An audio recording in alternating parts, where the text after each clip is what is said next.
So friends, we're in for a real treat this afternoon with our Devotee Forum on reflections on Sri Ramakrishna.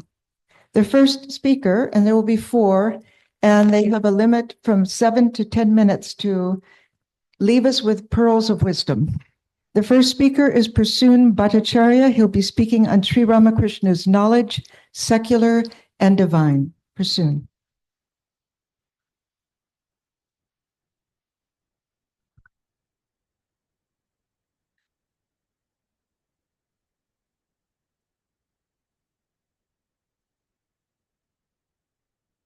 Niranjanam Nityam Anantarupam Bhaktanukampa Drida Vigraham Vai Ishavataram Paramesham Idyam Tamarama Krishna Shirashanamam.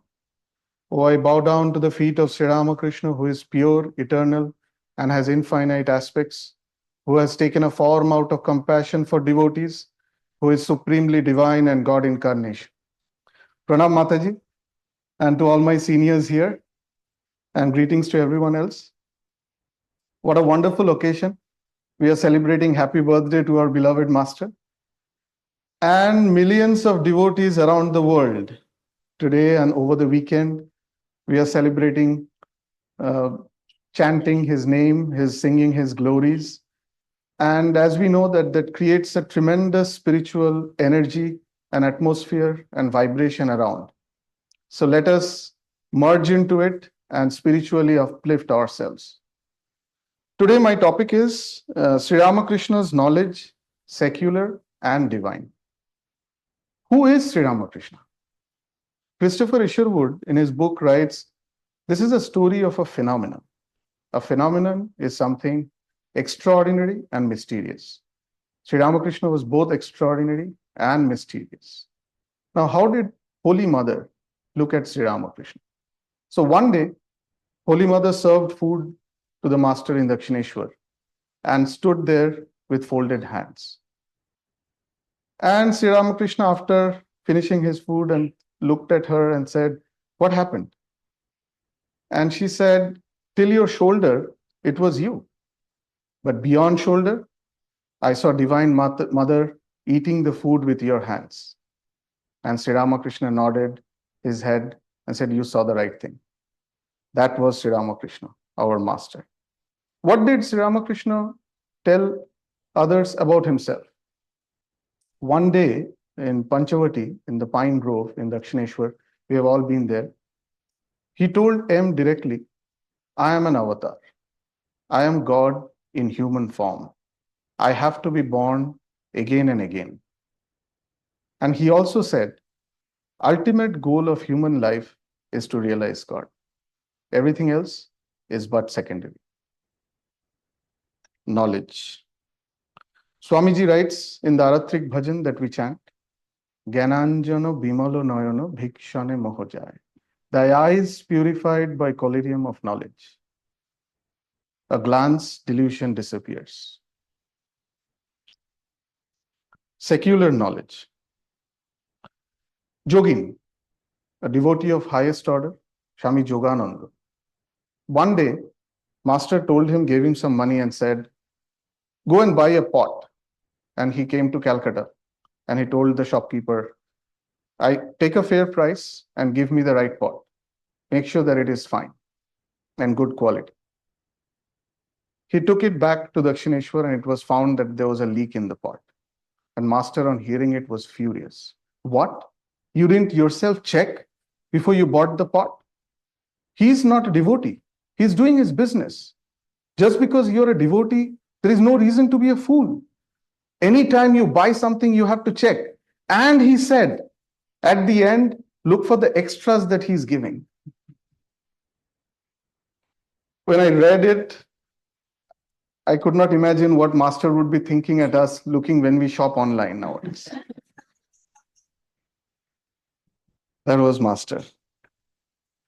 Horinath, Swami Turiyananda, one day visited the master, and same day there were a group of boys from Calcutta who came in and who wanted to have a picnic at the temple garden in Dakshineshwar. And they forgot to get a knife. So they came to master, sir, do you have a knife? Yeah, I do have. Can you give it to us? Yes, I can give it to you, but promise that you will return it back. And master kept on repeating, promise you need to return it back. And they said, yeah, sure, we'll have the picnic and we'll return it back in the afternoon. Why do you worry? And Horinath right there, like, why is master kept on repeating 3-4 times? Anyways, they take the knife, have the picnic. It was getting dark. And as usual, we all do, we forget. A simple knife, and they went back home. And then master tells Horinath, go and get the knife.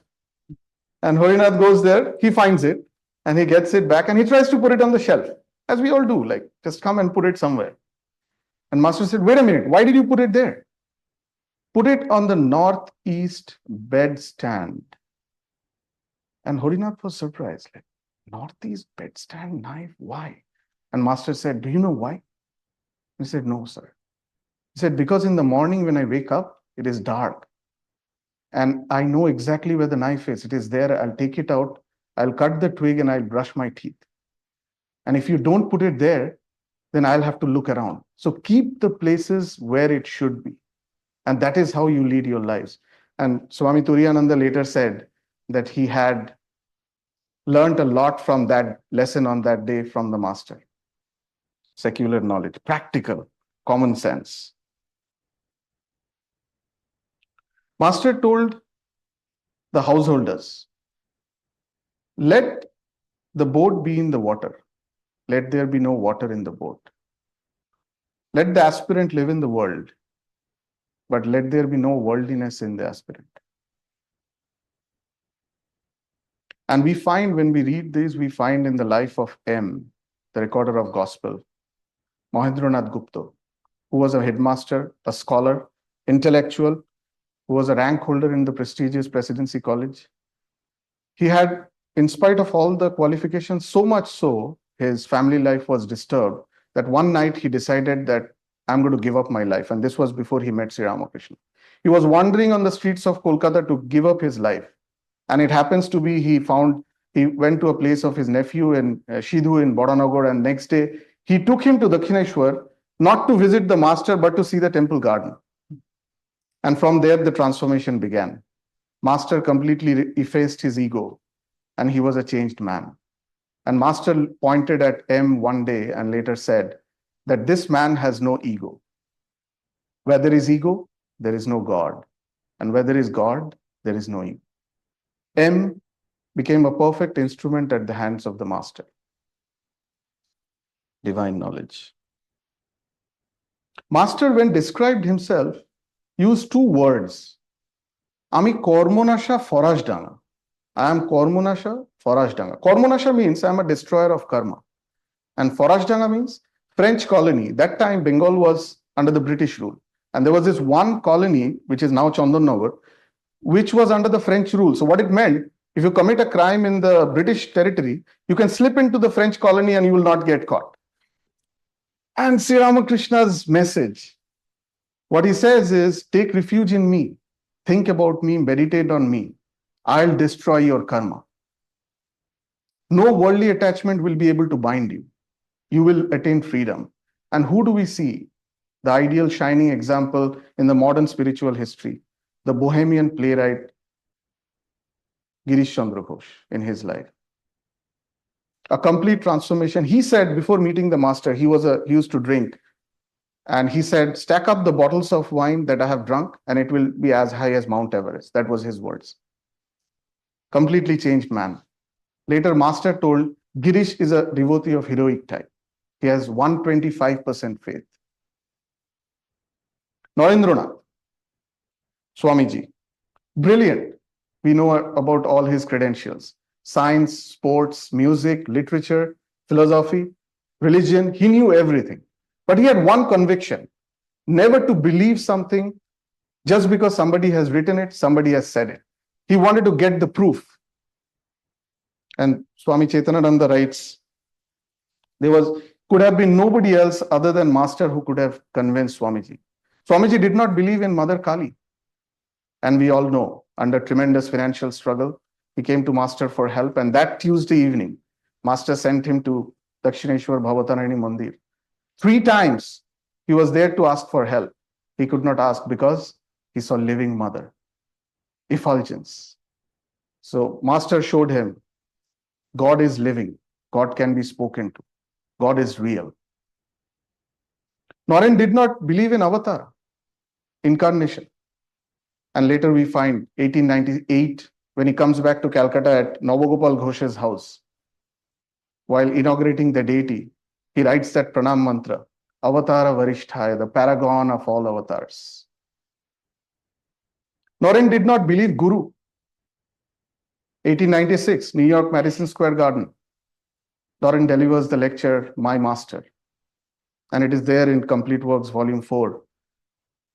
Swami Nirvanananda, who himself was a Brahmagyani, a personal attendant of Swami Brahmananda, said once that on that day when Swamiji stood up, looked at the audience in New York Square, Madison Square Garden, he said, I cannot speak to these people about Master's renunciation. These people are immersed in lust and gold. There is no point.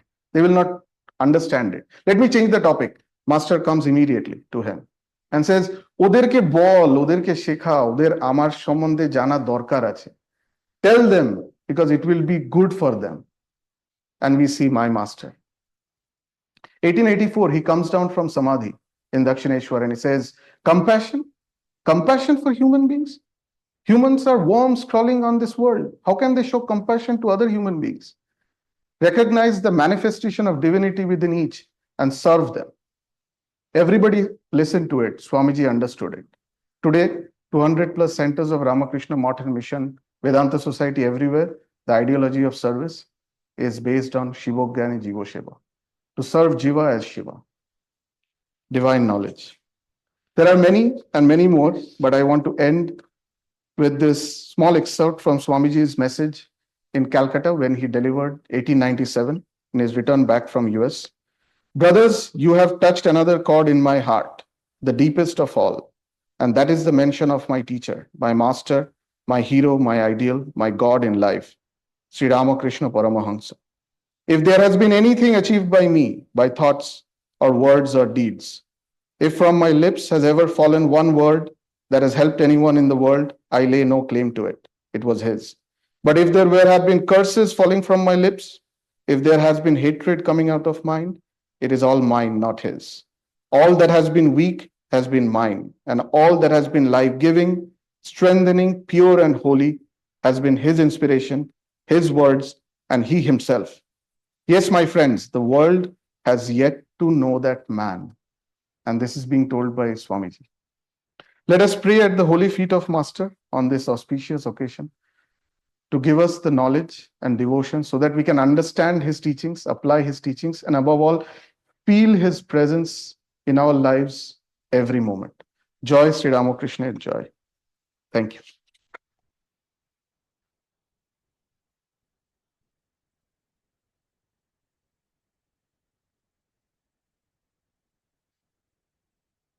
Yes. Thank you. Very nice pursuit. Our next speaker will be Bhuvan Mittal, How Sri Ramakrishna Taught Others.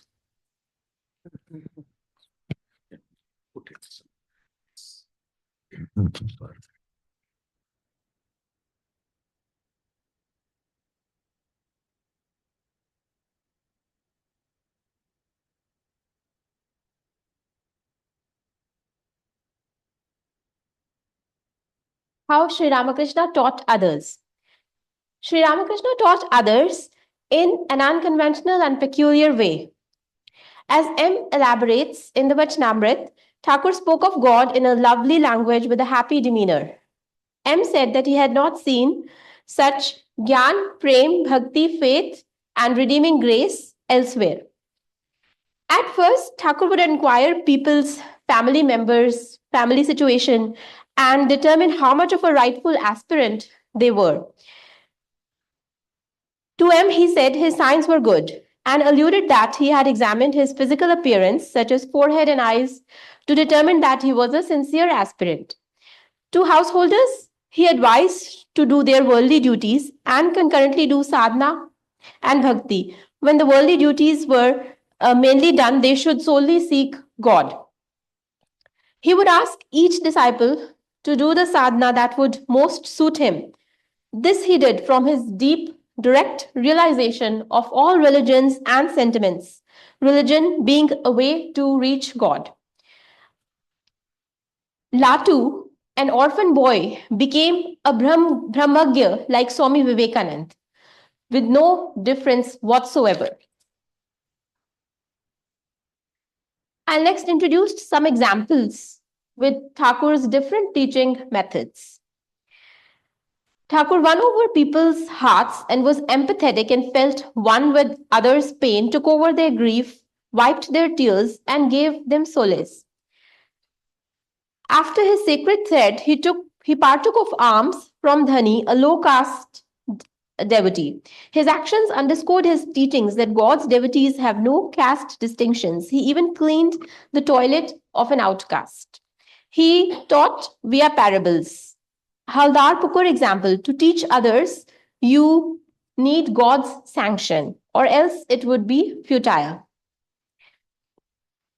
How he taught Mathur, M, and others.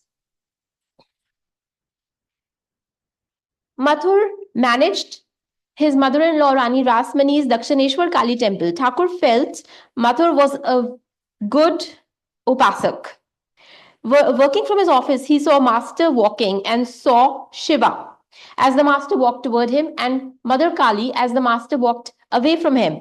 Thus, he believed the Master to be an avatar and served him with great care, love, and respect as his Guru. He fulfilled all the Master's needs, including food, clothing, and even during pilgrimages or travels.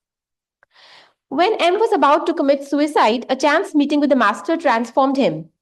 He told M that he need not worry as he had received, Thakur told M that he did not worry as he had received Guru's grace and he should do bhakti. He explained to M that know that Ishwar can be both Sakar and Nirakar, not only Nirakar. M wanted to be a sannyasi, but the Master said that M would do mother's work and the Divine Mother would hold his hand even if he lived in the world. It depends on mother whether one becomes a sannyasi or householder, he said. So, teachings to M. How to live in the world. When M asked, he said, do all the worldly duties keeping one's mind on God. Serve all the family members with care, but know firmly that God alone is yours. Others are temporary companions. Otherwise, great dangers of attachment to body and money will come, and it's difficult to come out. Is it possible to see God? How to see God? M asked. Yes, by sadhana in solitude and holy company at times, and always singing praises of the God and discriminating between the real and the unreal. Live in your home like a maidservant. The house and relations are God's, and you are solely serving them. Be simple-hearted and weep for God with extreme longing, and join all the attractions to sense objects to the beloved and children, directing those to God. Mother only comes when the baby cries for her, abandoning their toys. He advised worldly people to choose friends with great care, even though God abides in all beings. To save yourself from wicked people, it's okay to show some tamogun, but don't do evil thinking they might do so. Like a kitten depends on its mother alone, depend on God. This is Sharanagati, and with Sharanagati, Gyan comes just like after dawn, sunrise must follow. Have faith. Whoever believes in God can reach God. He told Vibhishan's story of writing Ram Nam on a leaf and what faith can do. Sri Ramakrishna took all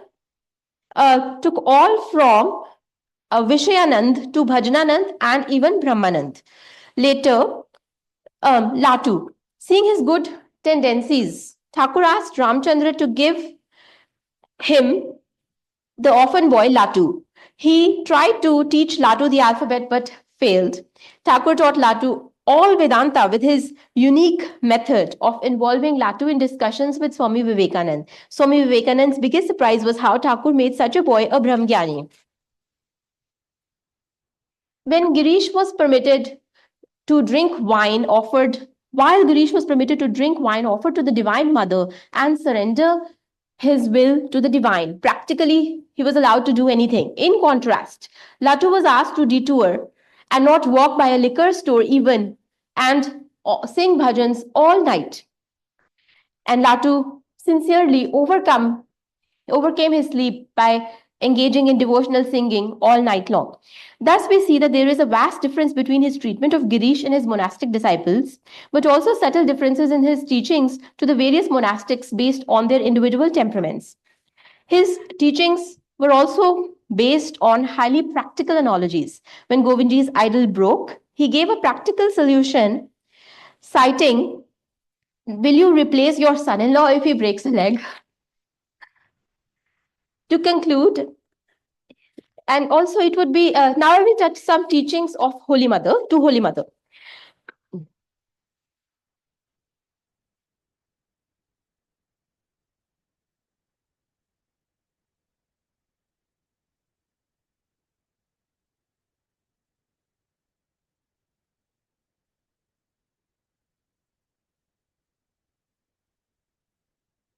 So he preached to Holy Mother that God alone is your mother.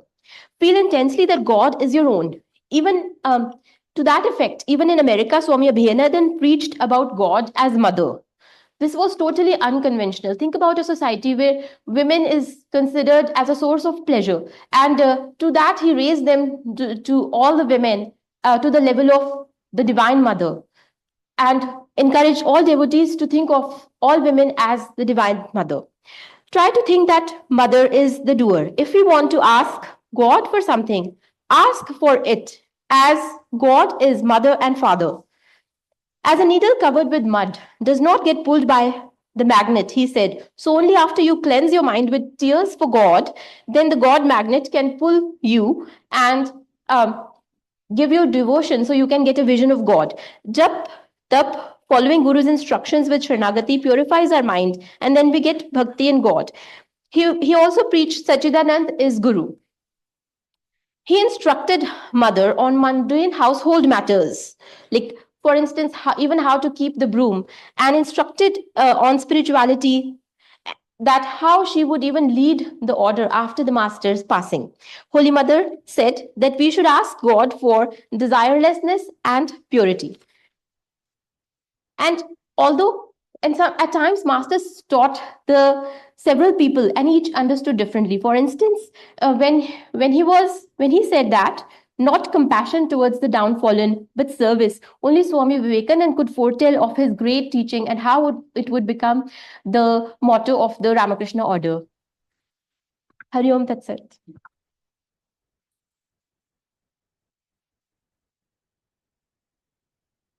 Thank you, Bhuvan.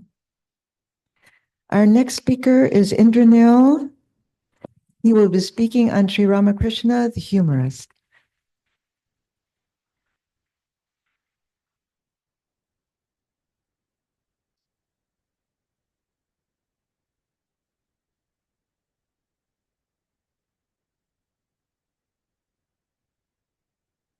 Om Yadvai Tat Sukritam Raso Vai Saha Rasam Hieva Ayam Labdva Anandi Bhavati. That which is known as the self-creator, that is Brahman, is rasa, sweet, the source of unbounded joy. By tasting this rasa, one becomes blissful. Respected Mataji and fellow strugglers, well, I'm utterly unqualified to say anything about Sri Ramakrishna, but since I'm here and I'm expected to speak on Sri Ramakrishna the humorist, I will share a few thoughts. If I say anything good, consider it as his grace. And if I say anything stupid, then consider it as his grace too. We find a hilarious incident right at the beginning of the Gospel of Sri Ramakrishna. It is a winter morning in March 1882. Mahendranath Gupta, or M, the author, is visiting Thakur for the second time. The Avatara Varishta, wrapped in a cotton shawl, sat on the porch next to his room, the one facing the main temple. He is about to get a shave. In just a few moments, Thakur has completely measured up M. His conclusion? Spiritually evolved, but burdened with an ego, thanks to his English education. Foreseeing the important role of M in his Leela, Thakur gets down to business right away. Without warning, he fires his rasa-dipped arrows towards M. The word rasa has several meanings. Here, It refers to joyful banter. Thakur to M. Are you married? M. Yes, sir. Thakur. Ore Ramlal, ja, biye kore feleche. Translation: Oh my, Ramlal, he has already taken a wife. M's state is like a deer in the headlights. He starts thinking, is it such a wicked thing to get married? The second arrow comes whoozing by. Thakur, tomar ki chele hoyeche? Do you have kids? With his heart pounding tip, tip, M says, yes, sir. Thakur, jah, chele hoye geche. Oh gosh, he even has kids. M is stunned by the blow. His egotism is being crushed. But Thakur isn't done yet. He goes on to give the final blow to completely eradicate M's ego. In its simplest and tangible sense, rasa refers to juice, nectar, or sap. Take maple syrup, for example. We could call it maple rasa. The best maple rasa isn't just sweet, it has a delicate, rich flavor. Once you have tasted it, you can't help but come back for more. M returns to see Sri Ramakrishna in just a few days.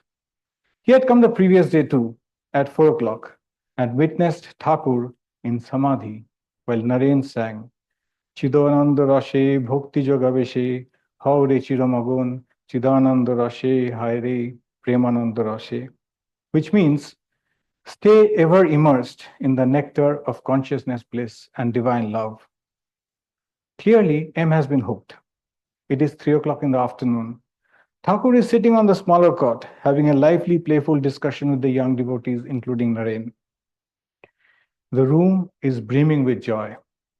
Just as M enters, Thakur bursts into laughter. Look, he is here again.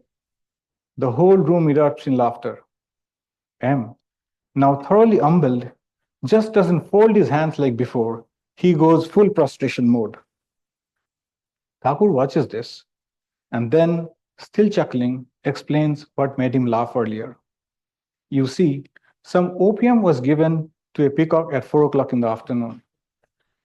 The next day, the same peacock arrived punctually at 4 in the afternoon. It had become an opium addict, so it came at the same time for another dose. Sri Ramakrishna wove deep spiritual truths with humor, making them accessible to everyone, regardless of education or social status. His humor infused the atmosphere with ambrosial rasa like a gentle fragrance that lingers in the air. The avatara made people laugh and laughed along with them, all the while ferrying them across the ocean of samsara. His humor, sometimes unvarnished, went beyond simple amusement, evoking emotional and intellectual transformation in the devotees' minds. This transformation brought joy and a sense of freedom to the devotee's heart. This pleasure is rasa, of humor and laughter. Here, rasa is aesthetic, originating in but transcending mere sensory experiences. A perfect example of this rasa is the relish of soul-stirring music. Thakur used humor as a vehicle for spiritual transformation. Even when using humor to correct someone, he did so with warmth and sweetness. For a deeper dive, listen to Swami Medanandaji's brilliant talk on Sri Ramakrishna's divine humor, where he explains why Sri Ramakrishna's spiritual humor is unique. There, he argues that humor is an expression of our superconscious divine nature. This idea is supported by Taittiriya Upanishad's description of the Supreme Being as Raso Vaisaha. Brahman is rasa, source of unbounded joy. Here, rasa, in its most sublime spiritual connotation, refers to the absolute bliss, the ananda of Satchidananda, of the divine sweetness, far more intoxicating than the best maple rasa. Thakur's humor had endless variety, and as Swami Ishadhanandaji highlights in his fascinating talk, LOL with Sri Ramakrishna, it followed several distinct patterns. Great humorists observe life closely, finding laughter in the absurdity of the everyday. Sri Ramakrishna was all that and more.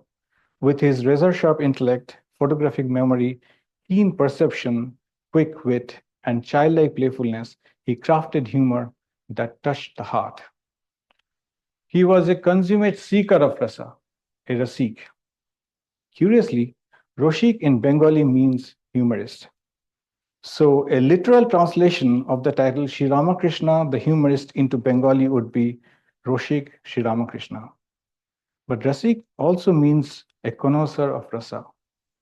And Roshik Sri Ramakrishna beautifully embodied both, a humorist par excellence and a divine lover immersed in the blissful rasa of God.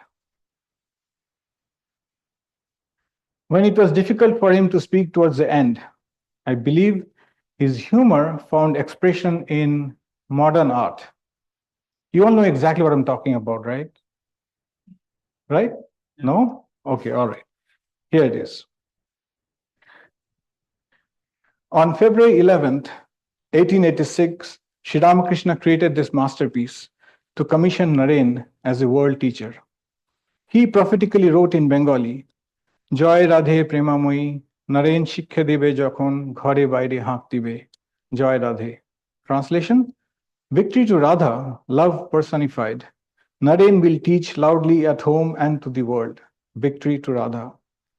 Now this text he drew, under this text, there is something unusual. A peacock beside a human head. The head clearly resembles Naren, the future Swami Vivekananda. But what about this peacock? It is generally assumed that it represents the large following of Swami Vivekananda.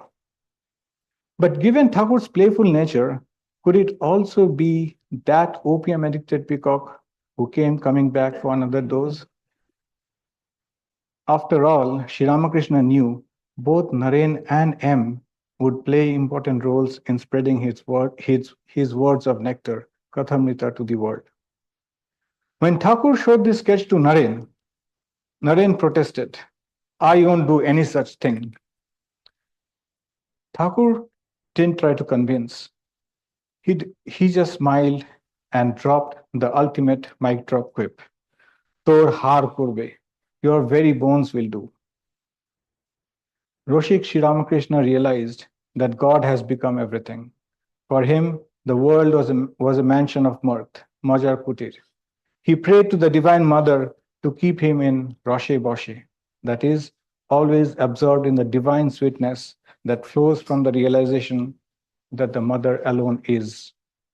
Not only was he in Roshe Boshe, but he also pulled all devotees into Roshe Shagur, the ocean of bliss. And the best part is that the Roshe Shagur is available to us as well. Soaked in the rasa, let us struggle hard, but let the struggle be sweet. Thank you. I almost forgot.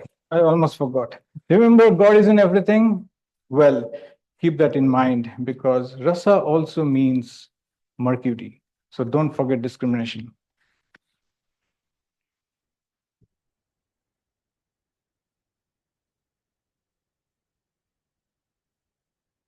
Thank you, Indranil. Our last speaker will be Roshni Day, and she'll be speaking on Sri Ramakrishna's love.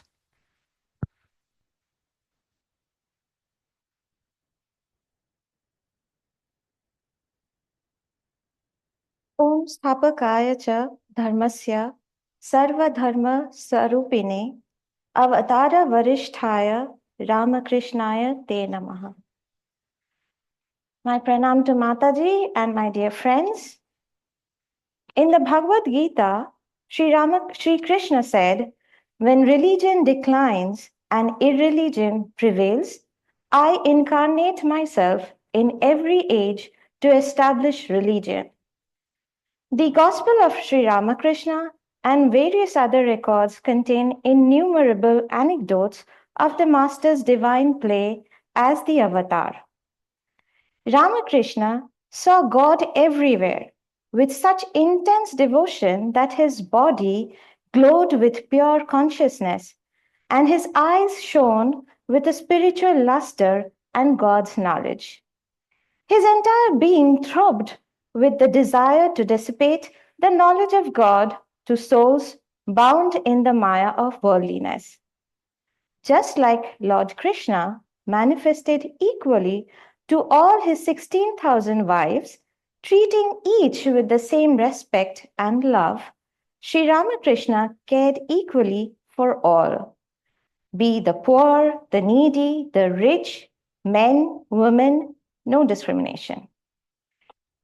Today I'm going to cite a few examples to briefly illustrate the Master's love. Sri Ramakrishna's love for the famished beggars during his visit to Deoghar is well known.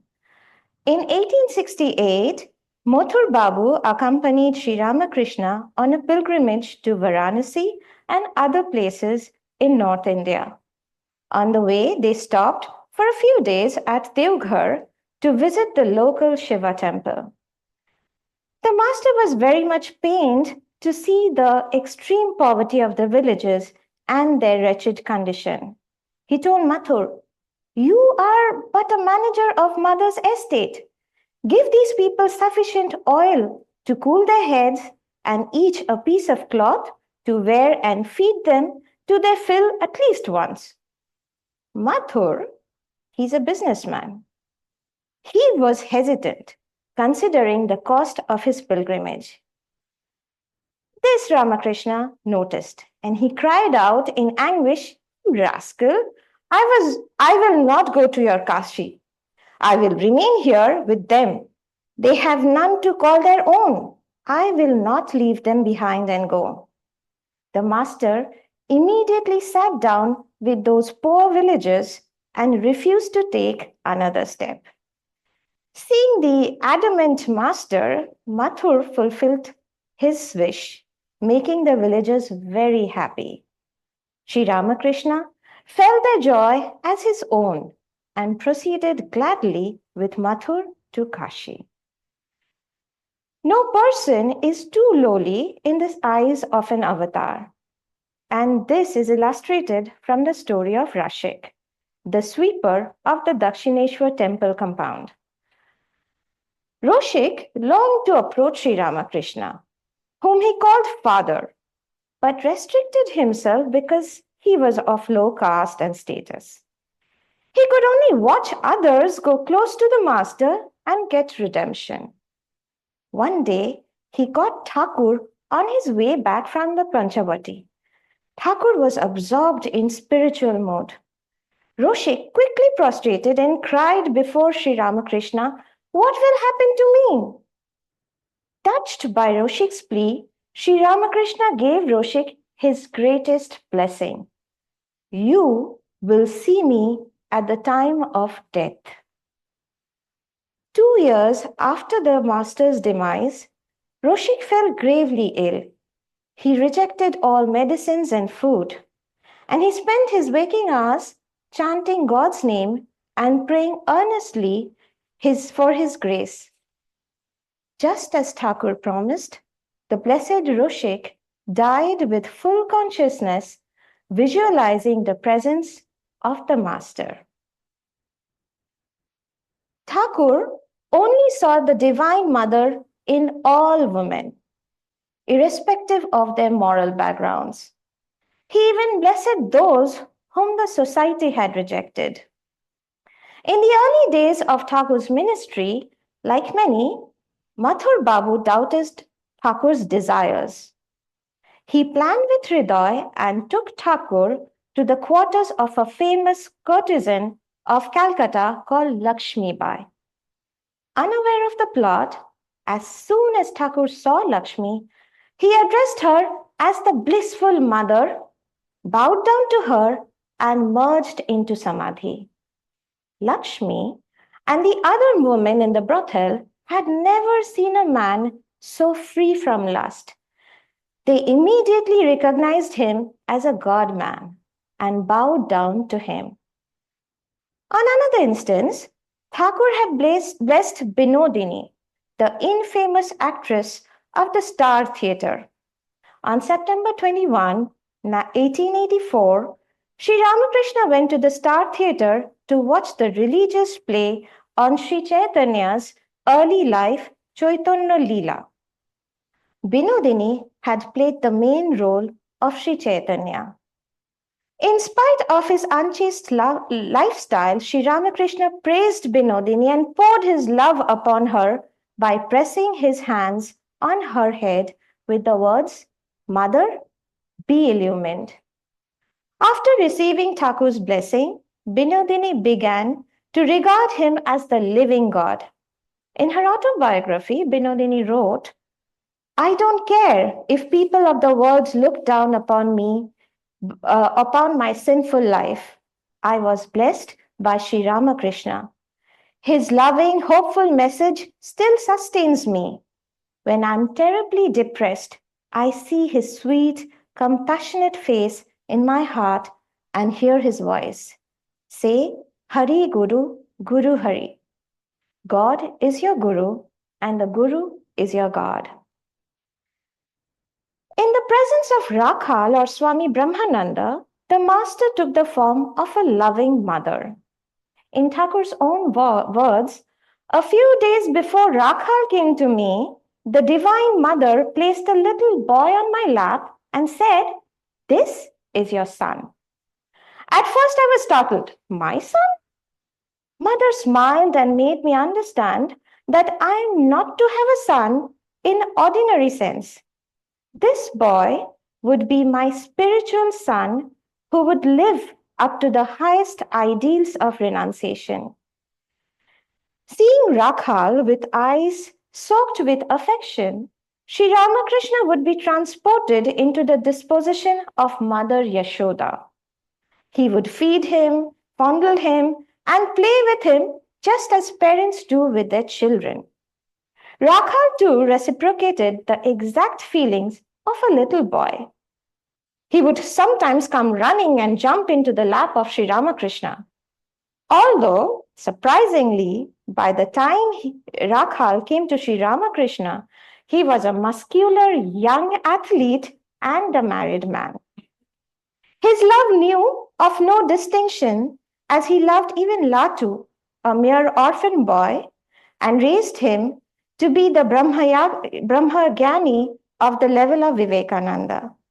The master even carried the young Latu's slippers one day with such love of a mother for all. Thakur's heart went out for all who were in pain and suffering. One day, Sri Ramakrishna was at the bathing ghats watching the Ganges in an ecstatic mood when two boatmen started quarreling. Suddenly, the stronger man gave the weaker one a heavy blow on the back. Sri Ramakrishna immediately cried out in pain. Hriday, Thakur's nephew and attendant, heard his cry and came running to see that the master's back had become red and swollen. When the master calmed down a little, Hriday was amazed to hear from him how he had felt the pain and got the marks on his back from the boatman's fight. A similar incident happened with Mathur Babu. His second wife, Jagodamba, contracted severe dysentery. Even the doctors had given up hope. Mathur was panic-struck. He rushed to Sri Ramakrishna and wept, saying, "Father, not only am I threatened with a terrible personal loss, but if the management of the estate passes into others' hand, I shall be unable to continue my services to you." Seeing Mathur's agony, Sri Ramakrishna's mind was filled with compassion. He said in an ecstatic mood, "Don't be afraid. Your wife will recover soon." When Mathur Babu returned home, he found that Jagodamba had started recovering from her illness. Referring to this incident, Sri Ramakrishna said that from the day Jagadamba started recovering, the disease was transferred to him, and he suffered from dysentery and other complaints for almost 6 months. Sri Ramakrishna's heart always bled at the sight of all misery, whether it is for human beings or for mute animals. 2 stray cats used to roam around in the compound of the Dakshineshwar temple. Though Sri Ramakrishna was always absorbed in God consciousness, his compassionate heart noticed the pitiable condition of the stray cats. After a good deal of hesitation, the master humbly asked a lady devotee whether she could relieve his anxiety by taking care of those two cats and to give them food and water in her house. Although Sri Ramakrishna's word is a command to the devotee, one has to note the manner of Sri Ramakrishna in approaching that devotee. Of course, the lady devotee, whom we know as the blessed wife of Navagopal Ghosh, was overjoyed at the master's request. Sri Ramakrishna would often visit the homes of the devotees in a horse carriage. Sometimes the horses were undernourished. If the coachman whipped the horses to spur them on, Thakur felt as if he himself was being whipped. For this reason, the master usually requested to be driven in a carriage sent by his devotee, Beni Pal, who was known to treat his horses and animals well. We know that many of his devotees came to him at the lowest point of their lives. Out of his profound compassion, Sri Ramakrishna transformed many souls and made them worthy of being redeemed. Thank you.